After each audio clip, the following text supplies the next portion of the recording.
तो बच्चों अब यहाँ पे देखेंगे कि जैसे कि जहाँ से खून बह रहा है, कभी भी जब हमें चोट लगे तो सबसे पहले कि खून को रोकने के लिए यत्न करो कि खून को रोकना कैसे। खून को कभी भी किसी गंदे कपड़े से नहीं, एक साफ़ कपड़ा लीजिए, जैसे आपके हाथ में रुमाल होती है या कुछ भी टॉवेल वगैरह कुछ भी, जिससे लगा के उस जगह को तेज़ से दबाओ। दबाने से क्या होगा कि वो खून बहेगा नहीं, रुका रहेगा।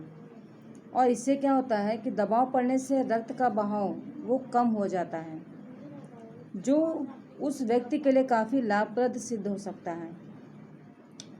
किंतु अगर बहुत अधिक रक्त बह जाए तो उसे रक्त चढ़ाने की ज़रूरत भी पड़ सकती है, जैसा कि दीदी यहाँ बता रही हैं। अनिल ने कहा, क्या ऐसे समय में किसी भी व्यक्ति का खून काम कर सकता है? दीदी बोली, अनिल, हर किसी का रक्त एक सा नहीं होता। कुछ विशेष गुणों के आधार पर रक्त को चार मुख्य वर्गों में विभाजित किया गया है। ज़रूरतमंद व्यक्ति के रक्त समूह की जांच करने के बाद उसे उसी रक्त समूह का रक्त चढ़ाया जाता है। लेकिन ज़रूरत के समय यदि उस रक्त समूह का कोई व्यक्ति नहीं मिल पाता है, तब अनिल ने पूछा है ये सवाल। ऐसी आपात स्थिति के लिए ही ब्लड बैंक बनाए गए हैं। प्रायः हर बड़े अस्पताल में इस तरीक़ा के बैंक मिलते हैं, जहां हम सभी प्रकार के रक्त समूहों का रक्त तैयार रखा जाता है। किंतु इन ब्लड बैंकों में रक्त का भंडार सुरक्षित रहे, इसके लिए यह आवश्यक है कि हम समय समय पर रक्तदान करते रहें, दीदी ने कहा। अब बच्चों, जैसा कि मैंने आपको कहा कि जब खून जहाँ से बह रहा है, अगर वहाँ पे दबाव बन जाता है तो दबाव बनने से खून रुक जाता है, फिर खून बहता नहीं है। और ना बहने की स्थिति में ये उस व्यक्ति के लिए बहुत अच्छा है, बहुत फ़ायदेमंद है जिसको चोट लगी है। क्योंकि अगर हमारे शरीर से खून ज़्यादा बह जाएगा तो उसे फिर खून चढ़ाना भी पड़ सकता है, क्योंकि शरीर में जितनी मात्रा में खून की आवश्यकता अगर वो नहीं होगी तो शरीर कमज़ोर पड़ जाएगा और वो व्यक्ति और बीमार पड़ सकता है, उसकी जान भी जा सकती है। तो फिर यहाँ पर अनिल ने कहा भी है कि क्या ऐसे समय में किसी भी व्यक्ति का खून काम आ सकता है? मतलब जिसको चोट लगी है उसको कोई भी चाहे तो खून दे सकता है? नहीं, ऐसा बिल्कुल भी नहीं होता। क्योंकि यहाँ पे दीदी बता रही हैं कि अनिल, हर किसी का खून एक जैसा नहीं होता।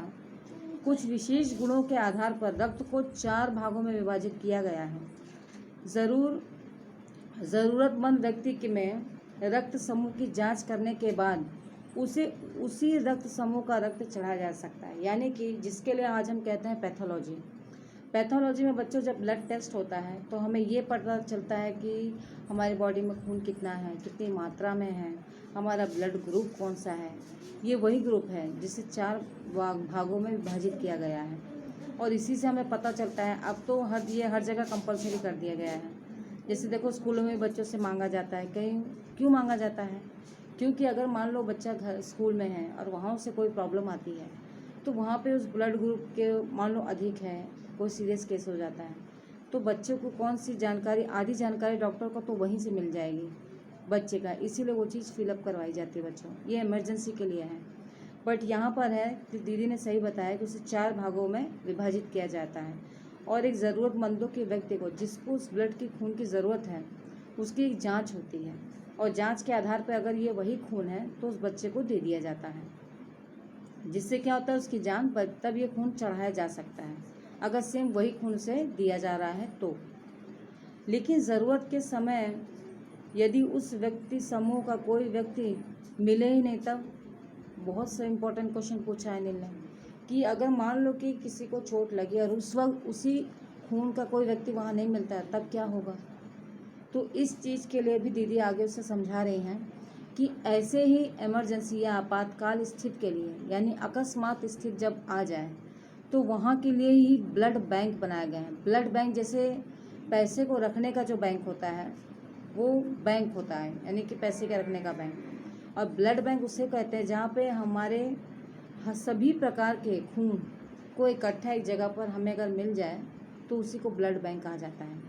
जैसा कि हम प्रायः हॉस्पिटलों में देखते हैं कि एक जगह होती है जहाँ पे सिर्फ ब्लड रखा जाता है और वो प्रायः हर बड़े अस्पताल में ये बैंक होता है।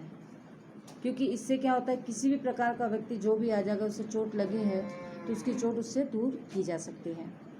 जहाँ सभी प्रकार के रक्त समूहों को तैयार रखा जाता है, यहाँ पर बच्चों ये होता है कि वहाँ हर प्रकार के खून आपको मिल जाएंगे, किंतु इन ब्लड बैंकों में रक्त का भंडार सुरक्षित रहे। लेकिन अगर हम ये चाहते हैं कि जब भी हमें कोई इमरजेंसी आए, खून की ज़रूरत पड़े और हॉस्पिटल में हमें खून बहुत आसानी से मिल जाए, ये भंडार हमेशा ऐसे ही भरा रहे, तो इसके लिए समय समय पर हमें रक्तदान करते रहना चाहिए। इससे क्या होगा कि हमारा वो खून किसी के काम आ सकता है, किसी की जान बचा सकता है। तो इसलिए दीदी यहाँ पर उसे समझा रही हैं। क्या मैं भी रक्तदान कर सकता हूँ, अनिल ने पूछा। जब दीदी की ये बात ख़त्म होती है तो अनिल कहता है कि क्या मैं रक्तदान कर सकता हूँ दीदी। तब दीदी कहती हैं कि नहीं, अभी तुम छोटे हो, 18 वर्ष से अधिक उम्र के स्वस्थ व्यक्ति ही रक्तदान कर सकते हैं। ये बात को आप लोगों को भी जानना है बच्चों, कि जब बच्चा 18 वर्ष यानी कि 18 वर्ष का आपका वर्ष पूरा हो जाता है, उसके बाद ही आप उससे भी थोड़ा अधिक उम्र का जब व्यक्ति हो जाता है तभी वो रक्तदान कर सकता है, क्योंकि वो व्यक्ति स्वस्थ होता है। ठीक है। एक समय में उनसे लगभग 300 मिलीमीटर रक्त ही लिया जाता है। प्रायः यह समझा जाता है कि रक्तदान करने से कमजोरी हो जाएगी, किंतु यह विचार बिल्कुल निराधार है। हम बच्चों आए दिन सुनते हैं जब रक्तदान करना होता है तो अगर हम घर में भी बोलने जाते तो नहीं खून निकल जाएगा, शरीर में कमजोरी आ जाएगी। ये कई लोग हैं जिन लोगों को इस बारे में जानकारी अभी नहीं मिली है कि ऐसा करने से जब आप कहीं रक्तदान करने जाते हो तो आपका एक समय में 300 मिलीलीटर ही रक्त लिया जाता है, और जैसे वो रक्त लिया जाता है तो उससे प्रायः ये कमजोरी वाली जो बात कही जा रही है, ऐसा कुछ नहीं होता है। ये बिल्कुल विचार जो है वो एकदम निराधार, इसका कोई आधार नहीं है कि ऐसा होता है।